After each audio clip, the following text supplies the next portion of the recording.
Good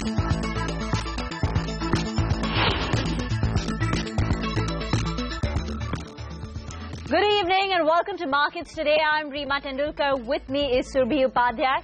Well, Surbhi, complete collapse for the markets. The key indices were down 1.5%. The Nifty ended the day at 8370. The Sensex was down close to about 320 odd points, and bigger cuts were seen in the broader markets. The mid-cap index saw a cut of nearly 1.7%, and the banking stocks collapsed across the board, whether it's Yes Bank, PNB. So generally a very, very bad session for the markets, and it's pegged us back to the lower end of the range we've been holding on to. Absolutely. In fact, going right below 8400 in trade today with no sign of buyers coming in. Very, very unnerving session for the bulls for sure. There's plenty to talk about. Let's start with the headlines. Bears take control of Dalal Street as the market succumbs to weak global cues. The Nifty falls 1.3%, closing below the 8400 mark. The Sensex strips by over 300 points. Banks, IT and metal stocks lead the decline. Pharma remains an island of green, with Lupin gaining 5% after winning a US FDA approval for a cholesterol-lowering drug. Sun Pharma, Dr. Reddys, Glenmark also gained 1 to 2% on the back of drug approvals. Deep cuts in the mid-cap market, with that index falling 1.7%. Amtech Auto slides another 29%, and other group company stocks like Metallist Forgings and Castex and 5 to 10% lower. Mid-cap banks like OBC, Lakshmi Vilas Bank and Central Bank see huge pressure, with cuts ranging between 7 and 17%. Infra stocks like Punj Lloyd and HCC also end weak. RBI is still watching the monsoon situation, inflation and the developments in the external sector to decide on its next rate move. That's the word coming in from the RBI Governor Raghuram Rajan. The governor says yuan's fall will not be a concern as long as it holds at current levels. Well, those were all the key headlines, and here are the experts that we've lined up for you on the show today. Our guest editor, Aditya Narain, MD and India strategist at Citi, will join in with his take on the markets. We'll also tell you why the RBI Governor Raghuram Rajan believes Payments Bank will not be a threat to mainstream banks. And we'll also tell you how private banks like ICICI Bank are reading these developments. Okay, but before we get you those big views, the market action of the day, and it was heightened sell-off in the second half of the day, which actually took the market lower. The Nifty finally closing below the 8,400 mark. The Sensex losing more than 300 points today. It was banking stocks coupled with Nifty heavyweights like Reliance Industries and Infosys, which took the market lower. Anuj Singhal is now joining in to make more sense of today's fall. Anuj, not a good day for the bulls at all. Extremely disturbing. Well, it's been an ugly day. No other way to put it. And I'm not just saying that because the Sensex fell 300 points or the Nifty fell 100 points. That's par for course, really. That's not the problem. The problem is the intraday chart of the market, which told you that the market trend may well have changed today. The kind of fall that we had a gap down. That was bought into, but after that, the market again had a post-noon fall with high volumes. That's always the worst news for bulls, because that's telling you that the smart money is betting on the downside. The banks led the fall. Infosys and Reliance supported the fall in late trade. And really, the one more reason I say it was an ugly day was because what happened with the mid-caps and the kind of ugly unwinding that we saw in a lot of stocks. I'll talk about that in a bit, but first the heavyweights, the big boys that led the market down today. Right on top, of course, we had Infosys, 3.5% lower, the biggest drag on the Nifty today. Closely followed by Reliance, that was down about 4%, massive fall for Reliance over the last few days. ICICI Bank as well was down about 2%. Banks were lower, not just ICICI, but some of the other ones. Take a look at some of these names. Yes Bank, it's an index stock that we're talking about, was down 7%. PNB was down 5%. Axis Bank was down about 4%. Some of the losers included some commodity names like Kane, Vedanta, and Ultratech Cement, all of them down between 4 to 6% in trade today. There were some more notable losers like BHEL, Z Entertainment. All these stocks have been on the losing ground. On the winning side, of course, you had a couple of names like Lupin. That stock had a phenomenal day today. That was up about 5%. ITC was up 4%. And BPCL, because of crude fall, was up about 2%. But the real damage was in the mid-caps. Yes, the large caps fell, but take a look at some of these names. Amtech Auto, second day running, down 29%. Indiabulls Real Estate, 9%. GP Associates, down 8%. Not just that, in last hour of trade, these three stocks fell 20% in a matter of 5 minutes. Central Bank was down 17%, Videocon was down 18%, and Wakarangi was down about 16%. It's actually only averaging that brought them higher than the 20% circuit mark. So whichever way you look at it, things look ugly today. On top of that, currency was weak. So all in all, a weak day for the bulls. The market is close to an important support mark of 8,300 because so far we have been in band of 8,300 to 8,600, but it looks like there's a genuine risk of the market breaking down from this range. Thanks, Anuj, for giving us that perspective. And on to the big market voice of the day. Aditya Narain of Citi believes that the Indian economy is in a good shape. And while he remains impressed with the overall performance of equity markets, the risk appetite, he says, remains relatively low. I remain very comfortable with the market. I think, as I said, this settlement bank, this payment bank is another step in this on this front. I think the underlying in terms of the economy is actually, I think, shaping up pretty well. It's not shaping up as rapidly as people hope for it to, but I think it is on very sound foundations. I think the quality of the little bit of growth that you're getting is actually pretty good. And my own sense is that you're actually going to get an extended economic cycle. And to that extent, I think the markets will tend to value them up sooner rather than later. The market still has very little appetite for big misses or disappointments or corporate governance issues. And I think that's a reality one has to live with at this point in time. It's a decent market, but it's clearly not good enough to kind of override any of these kind of events. This earnings season and this month, as people, refix numbers, that should be effectively the last of the big downgrade cycle. Beyond that, I do believe earnings are going to effectively pick up. It's not going to be so top-line driven. I don't think it will necessarily have too much GDP growth support. But I think from an earnings perspective, I think, the last quarter of this year is when you start looking up.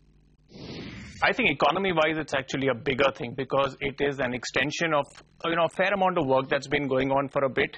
So I think in that sense, it moves this entire financial expansion and financial inclusion bit, another step forward.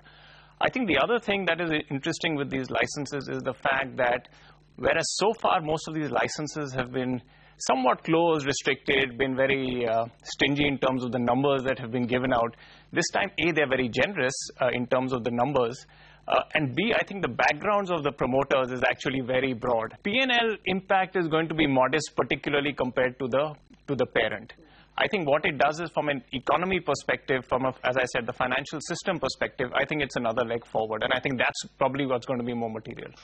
Well, now that we're talking about these new payment banks, let's get you more details. Stocks like AB, Nuovo, Tech Mahindra and Bharti Airtel were all in focus after these companies received in-principle approval for payment bank licenses from the RBI last evening. The move also meant good news for small bank applicants like Dewan Housing and IIFL Holdings after RBI Governor Raghuram Rajan today indicated that RBI might be issuing licenses for small banks as early as next month. Let's hear out an excerpt of a conversation between SBI Chairman Arundhati Bhattacharya and the RBI Governor on the critical issue of payment banks.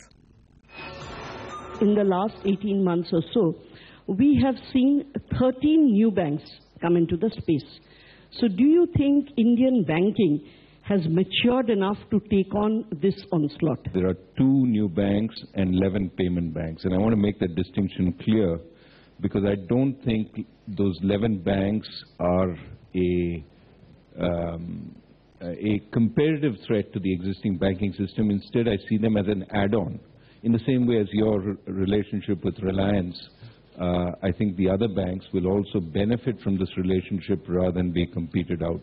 Does the RBI see this as a first step towards at least some of these evolving into universal banks? Next month, we hope to announce the small finance bank licenses.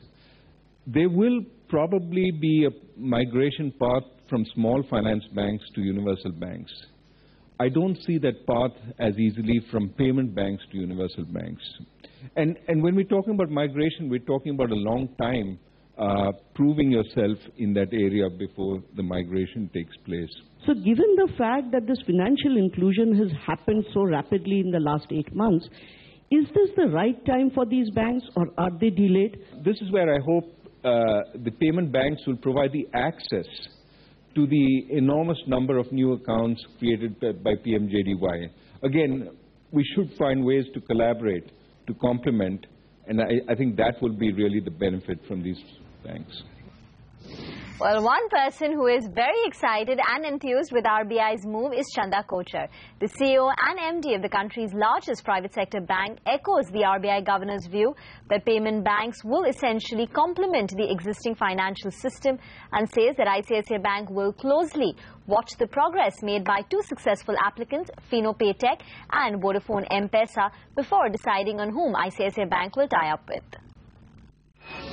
We have tie-ups in two actually out of the payment banks that have been announced, and we'll watch the progress in both and we'll continue to move forward. We have with Fino and we have with Vodafone.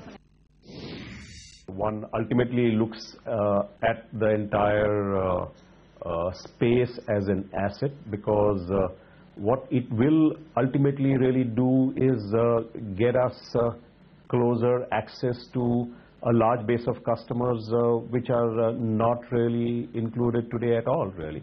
Yeah. So in the beginning, yes, there might be some threats, because you will have maybe customers in urban India, customers who are already banking, also move to some of these payment banks. But ultimately, I think the bigger picture, the bigger gain really is the opportunity to, access a much wider base of customers.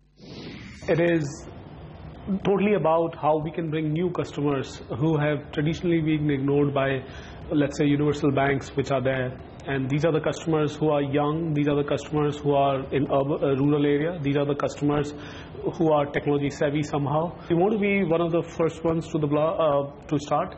We're really excited and we've started working, and we'll wait for what RBI puts a guidance and next steps to do. And we want to be much before the 18 months timeline that we are reading about. Okay, that's a lot of views on payment banks, but of course the RBI governor was also asked the critical question about interest rates. He says the RBI is still in a wait-and-watch mode. We are what we said in the last monetary policy is we're waiting for developments on the inflation front, we're waiting for monsoon outturn, and we're waiting for developments on the external front.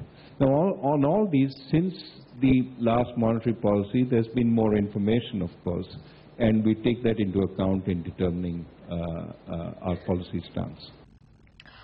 Okay, let's move on to another sector. After seeing a big surge in early trade, pharma stocks settled down a little bit towards the end of the session, but they still trended with strength. In fact, Lupin was the top gainer on the Nifty, gaining almost 5%. Sun Pharma also rallied on the back of a US FDA approval. Ekta Batra has been tracking all those developments, and she's joining in with the details. A flurry of approvals from the US FDA helping the stocks move higher, Ekta? Well, I'll start with Lupin, which was in focus because they received US FDA approval for fenofibrate, which is basically a cholesterol drug. While the size of the drug is not that material for Lupin's earnings, what was important is that they've received approval from the Goa facility, which had received US FDA observations some time back, and hence that sort of alleviated concerns that maybe the observations were indeed not that disruptive. Sun Pharma was in focus because it received two US FDA approvals as well. The first one is an anti-acne drug. While the size of the drug is not that big and material, what is important is that it used to be a Ranbaxy drug, and hence there was a sentiment boost that came in for Sun Pharma on account of that, as well as an approval for a particular drug which is used for Huntington's disease, and that is actually a bigger drug, tetrabenazine, which is around a $300 million drug and is limited competition. That means there's not additional or a large number of players who are selling the same drug in the market. So additionally, the rupee also possibly boosted sentiment for pharma stocks, because most of the pharma analysts had worked with 62 to 63 in terms of their valuations on the rupee, and that has to now be revised upwards in terms of possibly what the US markets would accrue to them. Okay, Ekta, thanks so much for running us through that. Moving on to Amtech Auto, that's one stock that has taken a big beating in trade over the last 2 days on the back of concerns of debt repayment issues. CNBC TV 18 learns that there may be some relief in store for the company. Ritu Singh joins in with some details. Ritu, what are the lenders to Amtech saying? Well, we saw Amtech Auto crash by over 36% in trade yesterday on concerns of debt repayment. So we spoke to some of the lenders that have an exposure to Amtech Auto, and what we understand from those sources in the banking industry is that these bankers who formed the JLF back in June when the account became a special mention 2 account, they feel that these issues are not unresolvable. They feel there are short-term cash crunch problems with the company because it overexpanded its capacity and therefore now is stuck in a problem where it is unable to meet its interest payment dues. But going forward, the Joint Lenders Forum that has been formed will not ease any interest repayment burden for them, but what they are planning to do is provide additional working capital to the company to ease some of these cash crunch problems, which may help the company to a great extent. The total amount of money that will be extended by the Joint Lenders Forum to Amtech Auto has not been decided upon yet, but the JLF has to submit this corrective action plan in a matter of 90 days, so we can expect them to announce this very soon, in fact, as early as the end of this month. All right, Ritu, thank you so much for that. Now let's talk about the global cues that markets reacted to. Chinese markets continue to remain extremely volatile. The Shanghai Composite closed 3.4% lower in trade. That index is now almost 1,400 points lower than it was just 2 months ago. Earlier today, China's central bank said the yuan's trading midpoint sharply stronger at 6.3915 per US dollar. The currency can trade within a 2 percentage point band above or below that level. Okay, staying with the global space, the minutes from the U.S. Federal Reserve's July meeting were released last night. They underscored the policymakers' strong desire to move off the zero lower bound. Most officials said that the economic conditions necessary for an interest rate liftoff were approaching, but were not there yet. The minutes leave the door open for a September rate liftoff. But a wide range of concerns are preventing the Fed from signaling strongly that the start date will likely be the next month. The odds that the Fed raises in September has declined a little bit. This is based on further weakening in the global backdrop and a stronger US dollar. Time for a break now, but coming up on the other side, Sudarshan Zukhani joining in for a technical chat on the markets. Will also get you all the stocks that were in news today.